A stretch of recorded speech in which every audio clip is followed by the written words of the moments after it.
Selamat bertemu lagi para sahabat, Smart Stoicis. Saya berharap dan berdoa, semoga Anda semua pada saat ini dalam kondisi sehat dan bahagia. Semoga hari ini lebih baik dari kemarin. Dalam video berjudul, Cerdas Memilih Calon Suami versi 1, ini, kami menuliskan sebuah pengalaman nyata yang dialami salah satu teman diskusi, yang dalam cerita ini namanya kami samarkan sebagai Maya. Profesi Maya ini seorang guru di sebuah sekolah menengah atas. Selain mengantongi predikat S1 Pendidikan Sastra Bahasa Inggris dan Jepang, wanita cantik ini juga mengantongi predikat S1 Ilmu Filsafat. Karena itu, semua keputusan yang dilakukan selalu berpijak pada kebijaksanaan diri dan ketenangan hati. Demikian pula saat memilih calon suami yang berasal dari keluarga dengan karakter toksik. Bagaimana keseruan ceritanya? Silakan terus mengikuti video cerita ini tanpa skip, sehingga mendapatkan sebuah pesan yang bernas dalam memutuskan suatu masalah secara bijaksana. Dan, selamat menonton. Di sebuah kota kecil yang indah, hiduplah seorang wanita bernama Maya. Dia seorang yang cerdas dan berpendidikan tinggi, dengan prinsip hidup yang kuat berdasarkan filosofi Stoikisme. Maya selalu berusaha menjalani hidupnya dengan kebijaksanaan, keberanian, dan keadilan. Dalam kesehariannya, dia berusaha tetap tenang dan bijak, tidak membiarkan emosi menguasai dirinya. Profesi yang ditekuni Maya sebagai guru di sebuah sekolah menengah, tempat dia mengajar ilmu filsafat. Para siswa sangat menghormati dan mengagumi cara dia mengajarkan konsep-konsep yang kompleks, dengan cara yang mudah dipahami dan relevan dengan kehidupan sehari-hari. Kehidupannya tampak tenang dan damai, tapi ada satu hal yang selalu menjadi perhatian utama Maya, memilih pasangan hidup yang tepat. Pada usia yang cukup matang untuk melangkah dalam mahligai pernikahan, ternyata Maya belum memiliki pasangan untuk dipilih sebagai suami. Pasalnya Maya sangat terobsesi agar pasangan yang dinikahinya, merupakan pria yang pertama dicintai dan yang terakhir ditinggalkan atau meninggalkannya karena takdir kematian. Suatu hari, di sebuah seminar tentang filosofi yang diadakan di universitas tempat Maya berkuliah, dia bertemu dengan seorang pria bernama Dimas. Pria bertubuh atletis itu seorang arsitek muda, yang penuh semangat dan juga sangat tertarik pada filsafat. Mereka segera merasa nyaman satu sama lain. Mereka pun merasa satu signal dalam membicarakan berbagai topik, termasuk kehidupan, karir, dan nilai-nilai yang mereka pegang. Menurutmu, apa nilai paling penting dalam hidup ini? Tanya Maya dengan tersenyum. Setelah menarik nafas panjang, Dimas menjawab, aku percaya pada kejujuran dan integritas.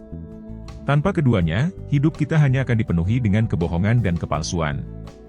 Mendengar jawaban Dimas yang sangat tegas dan mencerminkan kualitas karakternya, Maya mengaku, aku setuju. Bagiku, kebijaksanaan adalah yang terpenting.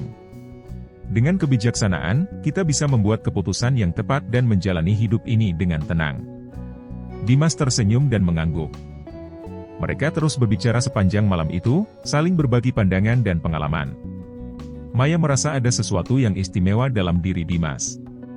Kendati demikian, dia tahu bahwa dia harus berhati-hati dan tidak terburu-buru dalam menetapkan keputusan. Seiring berjalannya waktu, Maya dan Dimas semakin dekat. Mereka sering bertemu untuk berbicara dan berdiskusi tentang berbagai hal. Maya merasa nyaman dengan Dimas, tapi dia masih merasa perlu untuk mengenalnya lebih dalam, terutama tentang keluarganya. Suatu hari, Maya memutuskan untuk bertanya kepada Dimas tentang keluarganya. Dimas, aku ingin tahu lebih banyak tentang keluargamu. Bagaimana hubunganmu dengan mereka? Tanyanya dengan nada yang tenang.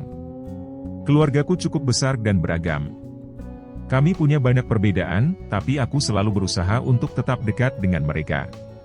Terkadang, ada ketegangan, terutama dengan orang tuaku, tapi itu hal yang wajar bukan? Jawab Dimas sembari tersenyum. Maya mengangguk, meski hatinya sedikit was-was. Dia tahu, bahwa keluarga mertua bisa menjadi sumber konflik dalam pernikahan. Karena itu, dia ingin memastikan, bahwa dia tidak akan terjebak dalam situasi yang sulit. Dimas akhirnya mengundang Maya untuk bertemu dengan keluarganya. Mereka pergi ke rumah orang tua Dimas di pinggiran kota. Rumah itu besar dan megah, tapi Maya merasakan suasana yang sedikit tegang saat mereka tiba. Maya berusaha tetap tenang, mengingat prinsip-prinsip Stoikisme yang selalu dia pegang. Dia tahu bahwa pertemuan ini penting untuk masa depannya dengan Dimas. "Oh, ini Maya yang sering Dimas ceritakan. Senang bertemu denganmu," kata Ibu Dimas dengan senyum tipis di bibirnya. "Senang bertemu dengan Anda juga, Bu," jawab Maya sambil berusaha menunjukkan sikap ramah. Namun, di balik senyumnya, Maya merasakan aura dingin yang terpancar dari wanita itu. Ibu Dimas tampak seperti seseorang yang terbiasa memegang kendali dalam segala hal. Ketika mereka duduk di ruang tamu yang luas, ayah Dimas memandang Maya dengan tatapan tajam. "Dimas, apakah dia benar-benar perempuan yang tepat untukmu? Aku berharap dia bisa memenuhi ekspektasi keluarga kita," kata ayah Dimas secara tiba-tiba, suaranya penuh dengan ketidakpercayaan. Maya merasa sedikit tidak nyaman dengan komentar ayah Dimas, namun dia tetap tenang dan tersenyum. Dia tahu bahwa dia harus menunjukkan ketenangannya dan tidak membiarkan komentar itu mengganggu dirinya. Dalam hatinya, dia mengulang kata-kata yang selalu dia ajarkan kepada murid-muridnya, "Hanya hal-hal yang berada dalam kendalimu yang bisa mempengaruhimu." Selama acara makan malam, Maya terus mengamati dinamika keluarga Dimas. Dia melihat bahwa Ibu Dimas sangat mendominasi, seringkali menyela percakapan dan memberikan pendapatnya tanpa diminta. Ibu Dimas tampaknya tidak pernah kehabisan kata-kata, selalu merasa perlu mengomentari setiap topik yang dibahas. Setiap kali Dimas mencoba berbicara, Ibu Dimas selalu memotongnya, seolah-olah pendapatnya lebih penting. Ayah Dimas juga tampak kaku dan kritis. Setiap kali ada percakapan yang sedikit menyimpang dari topik yang dia sukai, dia akan memberikan komentar tajam yang membuat suasana menjadi tegang. Ayah Dimas memandang Maya dengan tatapan evaluatif, seolah-olah dia sedang menilai apakah Maya layak menjadi bagian dari keluarga mereka. Maya mulai merasa bahwa keluarga ini mungkin tidak seharmonis yang dia harapkan. Setiap kali dia mencoba mengungkapkan pendapatnya, dia merasa diabaikan atau bahkan direndahkan. Saat dia menceritakan tentang pekerjaannya sebagai guru filsafat, ayah Dimas hanya mengangguk singkat dan kemudian mengalihkan pembicaraan ke topik lain yang lebih dia minati. Namun, ada momen ketika Maya merasa sedikit lebih tenang. Ketika dia berbicara dengan adik perempuan Dimas, mereka berbagi cerita dan tawa. Namun, momen-momen ini dengan cepat dipotong oleh komentar dominan dari ibu dan ayah Dimas. Selama makan malam, hidangan yang disajikan sangat mewah, namun Maya merasa suasana di meja makan jauh dari nyaman. Dia merasakan aura ketegangan di udara, seperti ada harapan yang harus dia penuhi tetapi tidak diungkapkan secara langsung. Dia tahu, untuk menjadi bagian dari keluarga ini, dia harus menghadapi ekspektasi yang tinggi dan mungkin tidak realistis. Ketika makan malam selesai, Maya dan Dimas diberi waktu untuk berbicara sendiri di teras rumah. Maya menarik napas dalam-dalam dan mencoba mengumpulkan pikirannya. Dia menyadari pertemuan ini memberinya gambaran yang jelas tentang tantangan yang mungkin dia hadapi jika memutuskan menikahi Dimas. "Dimas, aku ingin berbicara denganmu tentang keluargamu," kata Maya dengan suara tenang namun tegas. "Aku merasa ada banyak tekanan di sini, dan aku ingin tahu bagaimana perasaanmu tentang semua ini." Dimas terdiam sejenak sebelum menjawab. "Aku tahu keluargaku bisa sulit, tapi mereka tetap keluargaku. Aku berharap kita bisa mengatasi ini bersama," katanya, meski ada keraguan di matanya. Maya tahu bahwa keputusan ini tidak akan mudah, namun dia juga tahu, harus memprioritaskan kebahagiaannya sendiri. Dia merasakan ketenangan dalam hatinya saat memutuskan untuk merenungkan segala sesuatunya lebih lanjut sebelum mengambil keputusan besar dalam hidupnya. Setelah pertemuan dengan keluarga Dimas, Maya merasa perlu merenung. Suasana tegang yang dirasakannya di rumah Dimas terus membayangi pikirannya. Dia merasa cemas dan tidak nyaman, dan dia tahu bahwa dia harus mencari nasihat dari seseorang yang dia percaya. Maya memutuskan untuk berbicara dengan sahabatnya, Lina, tentang perasaannya dan kekhawatirannya. Lina selalu menjadi pendengar yang baik dan memiliki pandangan yang bijaksana. "Lina, aku benar-benar bingung. Aku menyukai Dimas, tapi keluarganya. Aku merasa ada sesuatu yang tidak beres," kata Maya sambil mengaduk-aduk cangkir teh di hadapannya. Lina memandang sahabatnya dengan penuh perhatian. "Apa yang membuatmu merasa begitu, Maya?" tanyanya lembut, mencoba memahami situasi yang dihadapi Maya. Mereka sangat kritis dan mendominasi. Ayahnya selalu tampak menilai dan menuntut, sementara ibunya terus-menerus menyela dan mendominasi percakapan. Aku khawatir jika aku menikah dengan Dimas, aku akan terjebak dalam situasi yang sulit dengan keluarganya, jelas Maya dengan suara yang penuh kekhawatiran. Lina mengangguk, mencoba mencerna informasi yang baru didengarnya.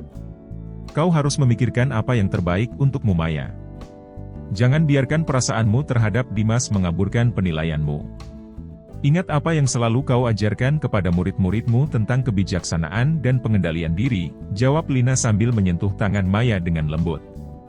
Maya merenungkan kata-kata Lina. Dia tahu bahwa sahabatnya benar. Sebagai seorang guru filsafat, Maya selalu mengajarkan tentang pentingnya membuat keputusan yang bijaksana dan tidak terburu-buru. Dia selalu menekankan kepada murid-muridnya bahwa mereka harus mempertimbangkan semua aspek sebelum mengambil keputusan besar dalam hidup mereka. Namun, sekarang dia merasa sulit untuk mengikuti nasihatnya sendiri. Kadang-kadang, kita harus mendengarkan intuisi kita sendiri Maya. Jika ada sesuatu yang tidak beres, mungkin itu adalah tanda bahwa kau perlu lebih berhati-hati, tambah Lina sambil menatap Maya dengan mata penuh empati. Maya mengangguk, merasa sedikit lebih tenang setelah mendengar kata-kata Lina. Dia tahu bahwa dia harus berbicara dengan Dimas tentang kekhawatirannya. Ini adalah langkah yang sulit, tetapi dia harus melakukannya untuk kebaikan mereka berdua. Dia tidak ingin masuk ke dalam pernikahan dengan keraguan dan kecemasan yang membayangi hatinya. Sepekan kemudian pasca acara makan malam dengan keluarga Dimas, Maya dan Dimas bertemu di sebuah kafe yang tenang. Aroma kopi yang menggoda dan suasana yang tenang membuat tempat itu ideal untuk percakapan penting yang akan mereka lakukan. Maya merasa gugup, namun dia tahu bahwa dia harus berbicara dengan jujur. Ini adalah momen penting bagi hubungan mereka, dan dia harus menyampaikan perasaannya dengan jelas. Dimas, ada sesuatu yang ingin aku bicarakan denganmu, kata Maya, mencoba menjaga suaranya tetap tenang meskipun hatinya berdebar. Apa itu Maya? Kau tampak serius, tanya Dimas, sambil mengerutkan kening. Dia bisa merasakan ada sesuatu yang berat di pikiran Maya. Aku merasa ada ketegangan dalam keluargamu. Aku khawatir jika kita menikah, aku akan terjebak dalam situasi yang sulit dengan keluargamu, kata Maya, menatap mata Dimas dengan penuh harap bahwa dia akan mengerti. Dimas menarik napas panjang sebelum menjawab. Aku tahu keluargaku bisa sulit, tapi aku mencintaimu Maya. Aku yakin kita bisa mengatasi ini bersama, ujar Dimas, suaranya penuh dengan keyakinan, meskipun ada sedikit keraguan yang tersembunyi di balik kata-katanya. Aku juga mencintaimu Dimas. Tapi aku tidak ingin mengorbankan kebahagiaanku dan prinsip-prinsip hidupku. Aku butuh tahu bahwa kau akan berdiri di sisiku dan mendukungku, bahkan jika itu berarti harus menghadapi keluargamu, kata Maya, suaranya tegas namun lembut. Dimas terdiam sejenak, merenungkan kata-kata Maya. Dia tahu bahwa Maya benar, dan dia harus membuat keputusan yang sulit. Aku mengerti Maya. Aku tahu ini tidak mudah. Keluargaku memang memiliki ekspektasi yang tinggi dan seringkali bersikap kritis. Tapi aku akan mencoba untuk berbicara dengan mereka dan menetapkan batasan yang jelas, katanya akhirnya. Maya mengangguk, merasa sedikit lega mendengar niat Dimas. Namun, dia juga tahu bahwa janji ini bukanlah solusi instan. Aku menghargai usahamu, Dimas. Tapi aku butuh kepastian bahwa aku tidak akan sendirian dalam menghadapi mereka. Aku ingin tahu bahwa kau akan selalu ada untuk mendukungku, ujar Maya dengan tegas. Dimas meraih tangan Maya dan menggenggamnya erat. Aku janji, Maya. Aku akan berdiri di sisimu. Aku tahu ini akan membutuhkan waktu dan usaha, tapi aku bersedia melakukannya demi kita, katanya dengan tulus. Maya tersenyum kecil, meski hatinya masih diliputi keraguan. Aku harap begitu, Dimas. Aku harap kita bisa menemukan cara untuk mengatasi ini bersama, katanya, mencoba menenangkan dirinya. Percakapan mereka berlanjut dengan lebih banyak kejujuran dan keterbukaan. Dimas berbicara tentang tekanan yang dia rasakan dari keluarganya, dan bagaimana dia kadang-kadang merasa terjebak di antara harapan mereka dan keinginannya sendiri. Maya mendengarkan dengan seksama, mencoba memahami perspektif Dimas. Aku tahu keluargaku tidak sempurna, dan aku tahu mereka bisa sangat mendominasi.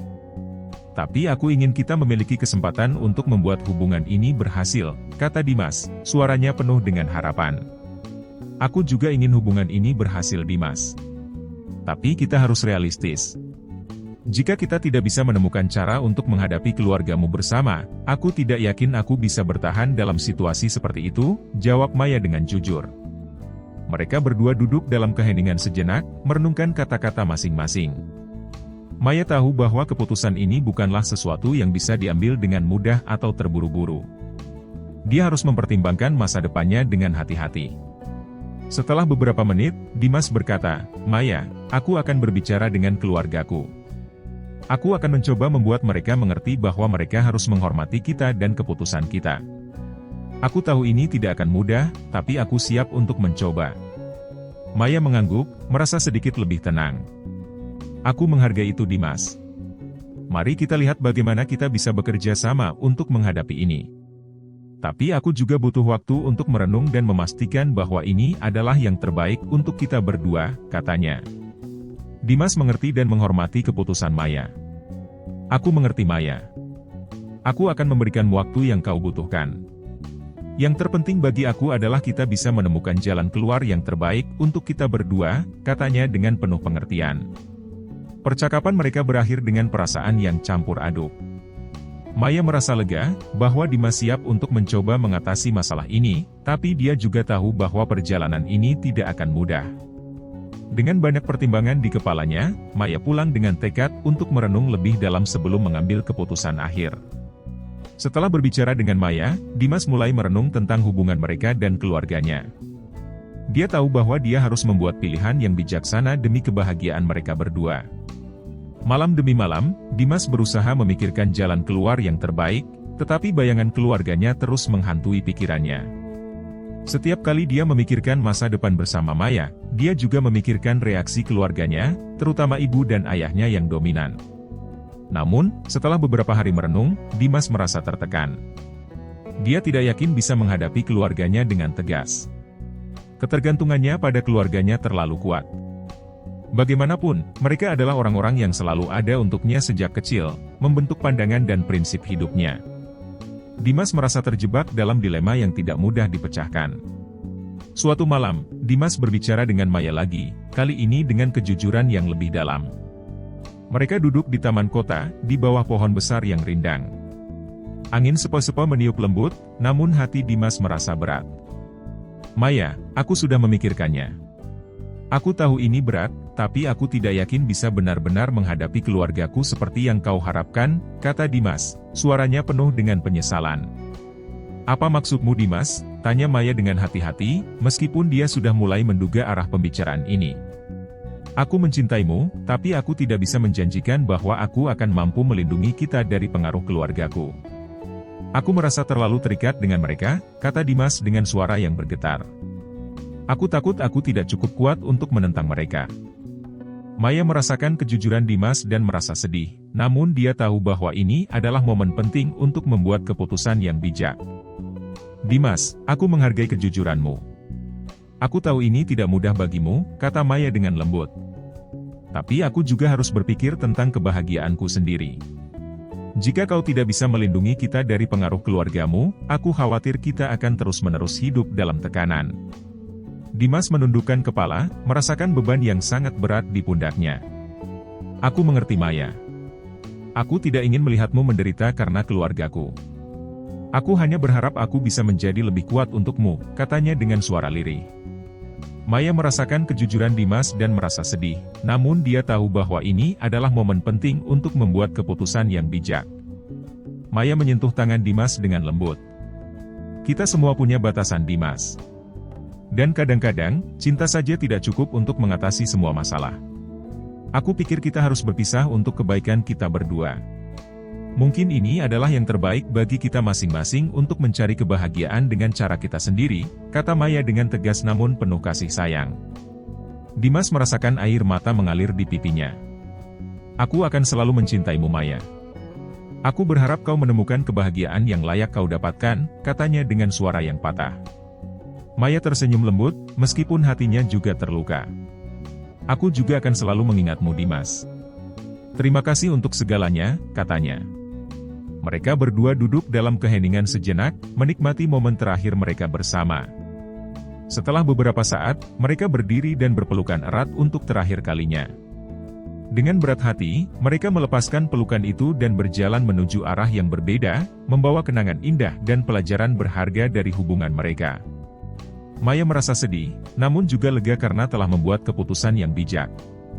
Membuatnya tidak terjebak dalam situasi yang toksik, sehingga dapat terus menjalani hidupnya dengan tenang dan bijaksana.